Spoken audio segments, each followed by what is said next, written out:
فقلت استغفروا ربكم إنه كان غفارا يرسل السماء عليكم مدرارا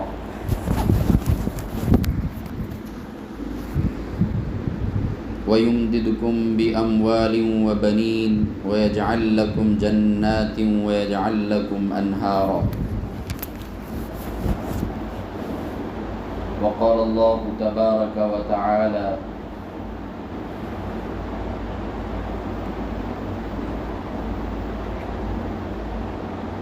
في كلامه المجيد والفرقان الحميد وهو الذي يقبل التوبة عن عباده ويعفو عن السيئات وقال النبي صلى الله عليه وسلم كل بني آدم خطاؤون وخير الخطائين التوابون المستغفرون صدق الله العظيم.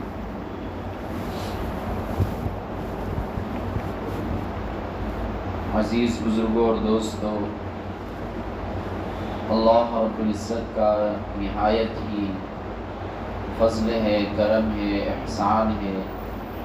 کہ اس رب کائنات نے ہمیں جمعے کی مبارک ساعتوں کے وہ قیمتی لمحات عطا فرمائے ہیں جس میں اللہ رب العالمین اپنی خوب رحمتیں، برکتیں، مغفرتیں نوازتے ہیں، بندے کو دیتے ہیں۔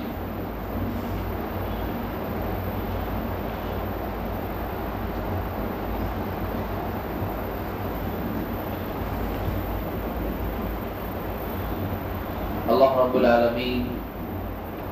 ہمیں بار بار جمعے کے لیے پہلی صف میں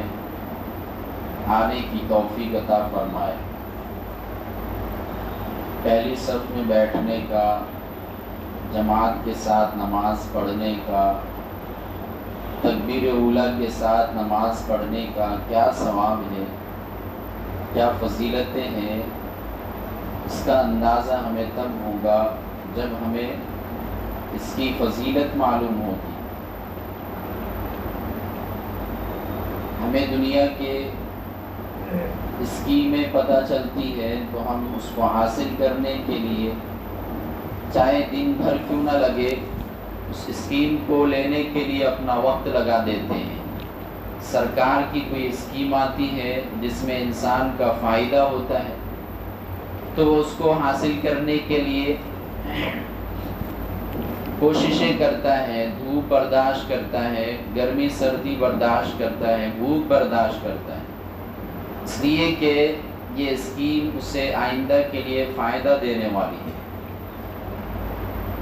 جیسے کہ کوئی سرکاری اسکیم آتی ہے کھیت کے تعلق سے یا کاروبار کے تعلق سے تو انسان اس کو حاصل کرنے کے لیے آگے بڑھتا ہے اور آگے بڑھنے کے بعد وہ اس میں کامیاب ہوتا ہے۔ تو اللہ کی طرف سے بھی ایسی اسکیمیں آتی ہیں، ایسے آفرز آتے ہیں جس میں انسان اگر اپنا ایکٹیویٹی دکھائے، اپنی قابلیت دکھائے، اپنے اندر کا تقوی دکھائے تو یقیناً انسان اس دنیا میں بھی اور آخرت میں بھی کامیاب ہوگا۔ میرے عزیزوں اور دوستو، انسان کو اللہ رب العالمین نے پیدا کیا ہے دنیا کے اندر خالص اور صرف اللہ رب العالمین کی عبادت کے لیے۔ قرآن کریم کے اندر ارشاد ہے وَمَا خَلَقْتُ الْجِنَّ وَالْإِنسَ إِلَّا لِيَعْبُدُونَ، کہ ہم نے انسان اور جنات کو صرف ہماری عبادت کے لیے پیدا کیا ہے۔ تو عبادت ہی انسان کو کرنا چاہیے تھا، ساری چیزیں چھوڑ کر اللہ رب العالمین کی عبادت اور اس کو راضی کرنے والے کام انسان کو کرنا چاہیے تھا، لیکن انسان ایسا ہے کہ وہ اپنے خالق اصلی کو، اپنے خالق حقیقی کو، اپنے مالک کو بھول گیا ہے۔ دنیا کے جھمیلوں میں پڑ کر، دنیا کے کام دھندوں میں لگ کر، دنیا کی فکروں میں لگ کر اس نے اپنے رب کو چھوڑ دیا ہے۔ جس کا نتیجہ کیا ہے وہ خود دیکھتا ہے، وہ خود اپنے سامنے اس کے نتائج کو پاتا ہے۔ اپنے رب کو بلانے کا، اپنے رب کو چھوڑنے کا، خالق اصلی اور مالک اصلی کو، عبادت کو چھوڑنے کا، اللہ رب العالمین اس کو دنیا کے جھمیلوں میں لگا دیتے ہیں، اسے دنیا کے حوالے کر دیتے ہیں کہ اب تمہیں دنیا سے لڑنا ہے، تم نے اپنے رب کو چھوڑ دیا ہے۔ ہر قوم کو اپنے نبی نے، ان کے نبی نے دعوت دی کہ اپنے رب کا کہا مانو، رب کی باتوں کو مانو، رب کی عبادت کرو اور اس کے علاوہ کسی کو شریک نہ ٹھہراؤ، اس کے حکم کو مانو۔ حضرت نوح علیہ السلام نے اپنی قوم سے کہا فَقُلْتُ اسْتَغْفِرُوا رَبَّكُمْ إِنَّهُ كَانَ غَفَّارًا، کہ تم اپنے رب سے استغفار کرو، بے شک وہ بخشنے والا ہے، غفور الرحیم ہے۔ یرسل السماء علیکم مدرارا، وہ تم پر موسلا دھار بارش برسائے گا۔ وَيُمْدِدْكُمْ بِأَمْوَالٍ وَبَنِينَ، اور وہ تمہاری مال اور جائیداد میں خوب بڑھوتری کرے گا، مزید ترقیات سے نوازے گا۔ وَيَجْعَلْ لَكُمْ جَنَّاتٍ وَيَجْعَلْ لَكُمْ أَنْهَارًا، اور تمہارے لیے نہریں بہا دے گا، نہریں بنائے گا۔ یہ ساری نعمتیں رب تعالی عطا فرمائیں گے جب انسان استغفار کو لازم پکڑے گا، جب انسان استغفار کو اپنائے گا، چلتے پھرتے اٹھتے بیٹھتے انسان استغفار کرے گا، بندہ استغفار کرے گا تو اللہ رب العالمین اسے اپنا محبوب بنا دیں گے۔ حضرت حسن بصری رحمۃ اللہ علیہ سے کسی نے شکایت کی، بارش کی تنگی کی کہ بارش نہیں ہو رہی ہے۔ حضرت نے کہا استغفار کرو۔ کسی نے کہا کہ مجھے اولاد نہیں ہے، اولاد کے لیے میں پریشان ہوں۔ حضرت حسن بصری رحمۃ اللہ علیہ نے فرمایا استغفار کرو۔ کسی نے کہا میرا کاروبار نہیں چلتا، میرے پاس مال اور جائیداد کی فراوانی نہیں ہے، تو حضرت نے وہی جواب دیا استغفار کرو۔ کسی نے کہا میری اولاد نہیں ہے، کسی نے پوچھا کہ میری اولاد نہیں ہے، تو حضرت حسن بصری رحمۃ اللہ علیہ نے وہی جواب دیا کہ استغفار کرو۔ کسی نے کہا کہ آپ نے 4-5 سوالوں کے جواب میں ایک ہی جواب دیا کہ استغفار کرو، تو آپ نے یہ آیت مبارکہ تلاوت کی کہ فَقُلْتُ اسْتَغْفِرُوا رَبَّكُمْ إِنَّهُ كَانَ غَفَّارًا، کہ تم اپنے رب سے استغفار کرو، گناہوں کی معافی مانگو، بے شک وہ بڑا رحیم ہے، بڑا کریم ہے، بڑا نوازنے والا ہے، بڑا دینے والا ہے، بڑا عطا کرنے والا ہے۔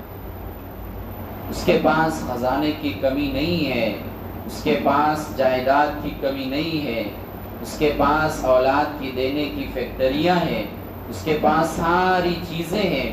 بارش کو کہاں برسانا کہاں نہیں برسانا، یہ ساری چیزیں اور اس کی چابیاں اور اس خزانے کی کنجیاں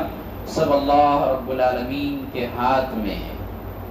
اسی لیے کہا گیا کہ استغفروا ربکم انہ کان غفارا، کہ تم اپنے رب سے استغفار کرو، اپنے گناہوں کی معافی طلب کرو۔ استغفار یہی ہے کہ انسان اپنے گناہوں کی معافی کرے۔ صبح سے لے کر شام تک اور رات میں جو گناہ انسان کرتا ہے، جو عبادتیں اللہ تعالیٰ نے اس کو دی ہے، اس کے اندر وہ کوتاہی کرتا ہے، تو اسے چاہیے کہ ان تمام گناہوں سے معافی مانگے اور آئندہ کی جو زندگی ہے اس میں اپنی زندگی کے اندر استغفار کو لازم پکڑ لے، اپنی زندگی کے اندر استغفار کو اپنا لے، اپنی زندگی کے اندر استغفار کو جگہ دے۔ جس طریقے سے ہماری زندگی میں اپنی اولاد کے لیے جگہ ہے، اپنے کاروبار کے لیے جگہ ہے، اپنی فیکٹری چلانے کے لیے وقت ہے، اپنے سارے کام اور دھندے کرنے کے لیے ہمارے پاس وقت ہے، اسی طریقے سے ہمیں اللہ رب العالمین سے تعلق کو بڑھانے کے لیے اور اللہ تعالیٰ کا ساتھ لینے کے لیے ہمیں وقت لگانا پڑے گا، وقت دینا پڑے گا، چاہے وہ دن کی اندھیری ہو، چاہے وہ دن کا اجالا ہو یا رات کی اندھیری ہو، کوئی بھی وقت ہو، اللہ تعالیٰ ہر وقت انسان کے قریب ہے۔ وَهُوَ يَقْبَلُ التَّوْبَةَ عَنْ عِبَادِهِ وَيَعْفُو عَنِ السَّيِّئَاتِ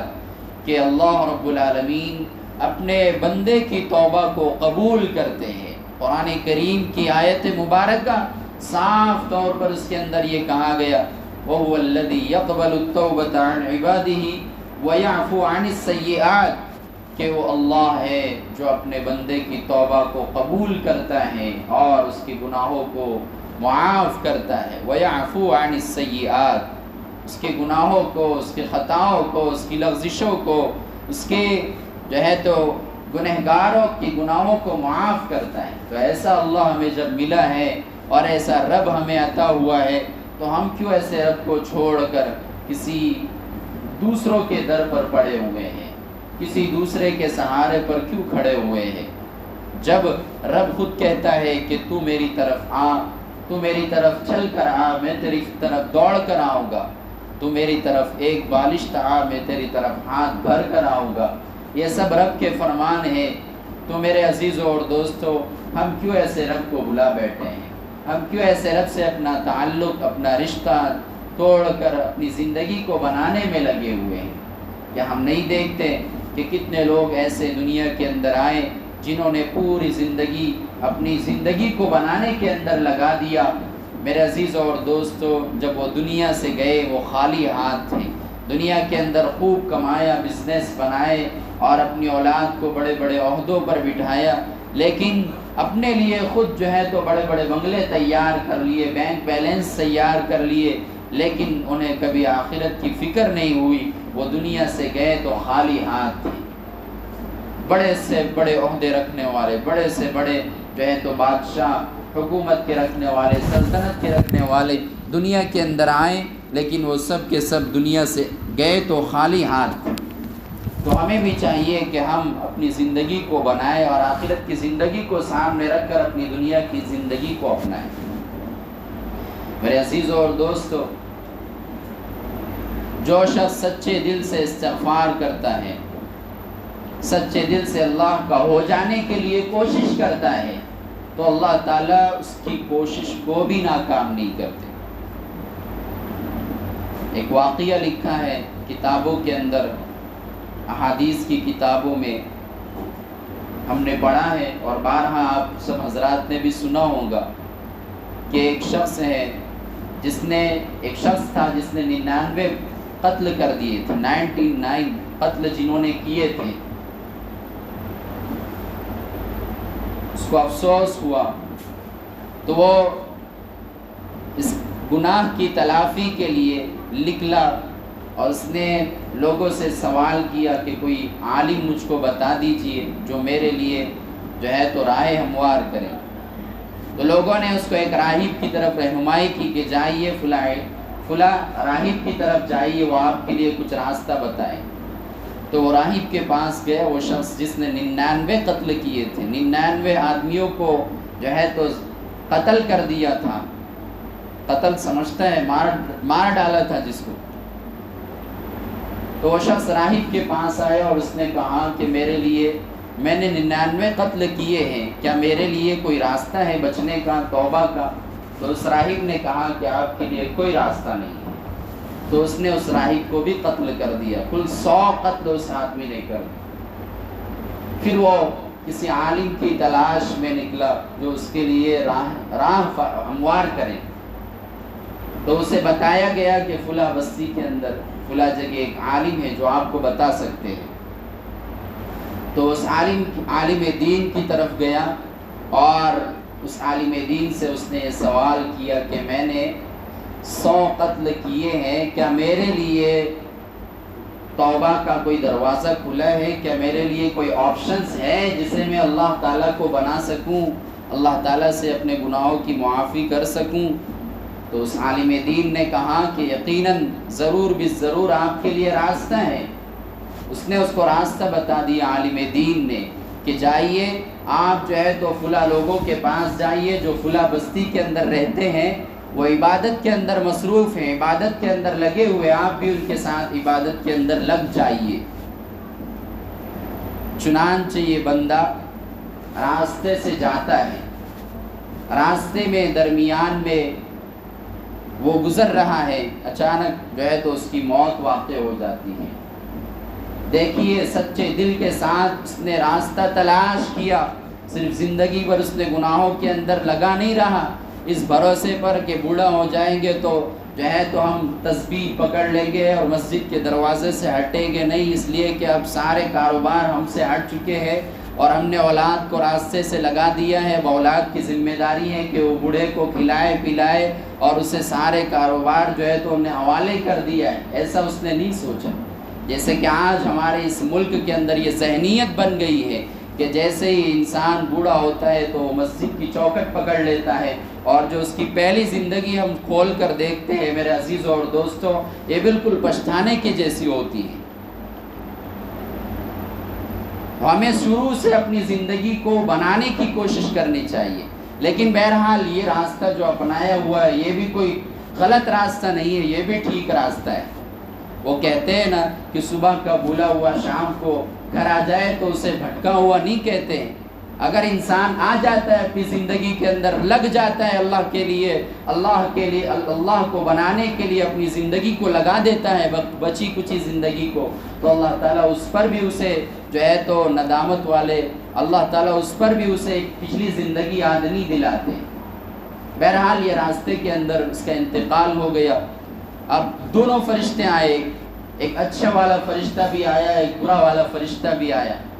دونوں لڑ رہے ہیں۔ اچھا والا فرشتہ کہتے ہیں کہ ہم اسے لے کر جائیں گے اچھائی کی طرف، یعنی اسے جنت کی طرف، اور برے والے فرشتے آتے ہیں، برا انسان کی جو روح قبض کرتے وہ فرشتے آئے اور اسے کہتے ہیں کہ ہم اسے لے کر جائیں گے۔ اچھے فرشتے کہتے ہیں کہ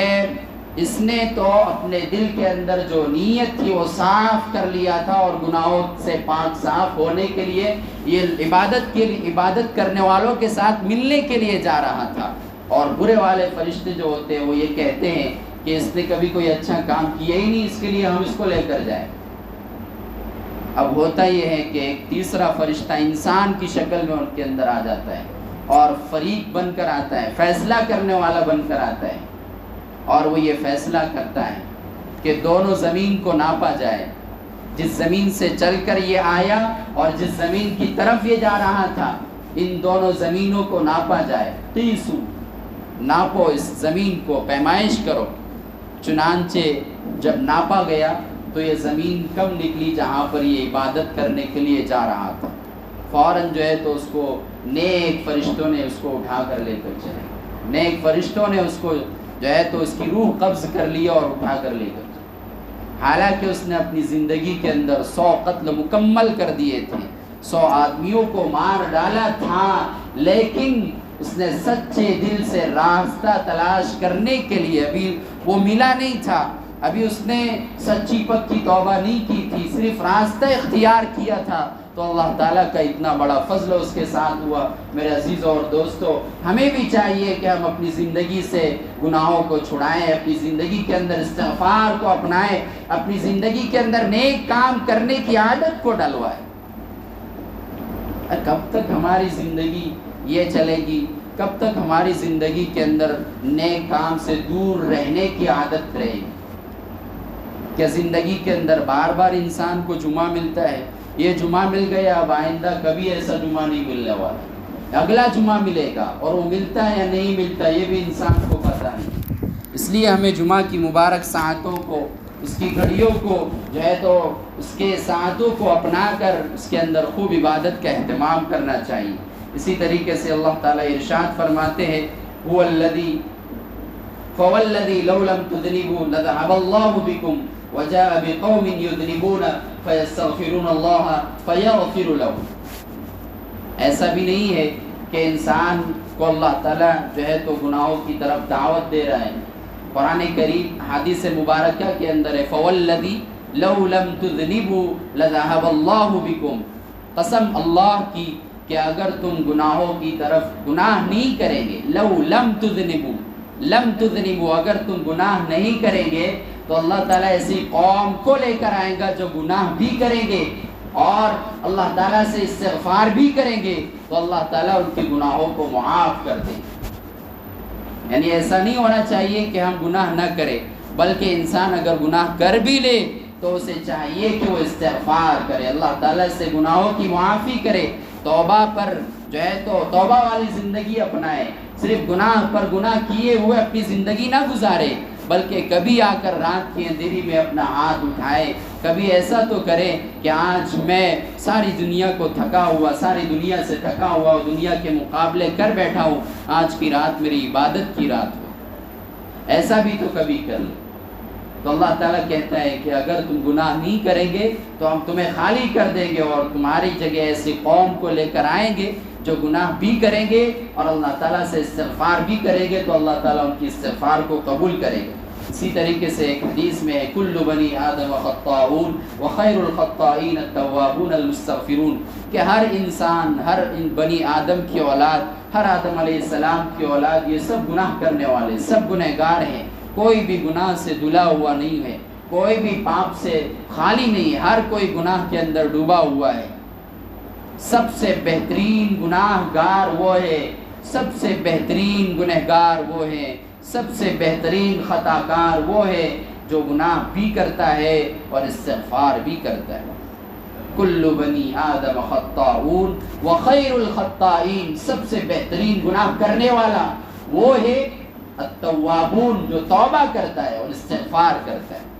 تو ہم اپنی زندگی کے اندر توبہ کو لازم کر لیں، چلتے پھرتے اٹھتے بیٹھتے استغفار کرتے رہیں. اگر ہم بارش کی شکایت کرتے ہیں کہ بارش نہیں ہو رہی ہے تو ہم سب کو چاہیے کہ استغفار کریں، بکثرت اپنی زبان سے اپنے گناہوں کو دھلا دے اور بار بار استغفار کرتے رہیں. اگر ہم میں سے یہ چاہتا ہے کوئی کہ ہماری رزق کی تنگی کو ختم کر دیا جائے تو اپنی زندگی کے اندر استغفار کو لازم کر لے. اگر کوئی یہ چاہتا ہے علاج کرا کر تھک گیا ہے، بڑے سے بڑے ڈاکٹروں کے پاس جا کر اس نے جو ہے تو اپنی چیکنگ کرائی ہے، سب ڈاکٹروں نے ہارٹ ٹیک دیے، ساری رپورٹیں خالی آ گئی ہے کہ آپ کبھی اولاد نہیں، آپ کو کبھی اولاد نہیں ہوگی، تو اللہ رب العالمین نے اس کے لیے ایک فارمولہ قرآن کریم کے اندر یہ دیا ہے کہ وہ استغفار کو لازم کر لے. یقیناً زندگی کے کسی بھی موڑ کے اندر کیوں نہ اللہ اسے اولاد کی نعمت سے نوازے گا.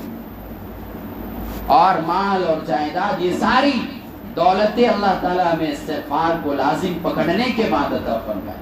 بہرحال میرے عزیزوں اور دوستوں، ہمیں چاہیے کہ ہم استغفار کریں، توبہ کریں اور اپنی زندگی کے اندر استغفار کو جگہ دینے کی کوشش کریں. اللہ تعالیٰ عمل کی توفیق عطا فرمائے. وآخر دعوانا الحمدللہ.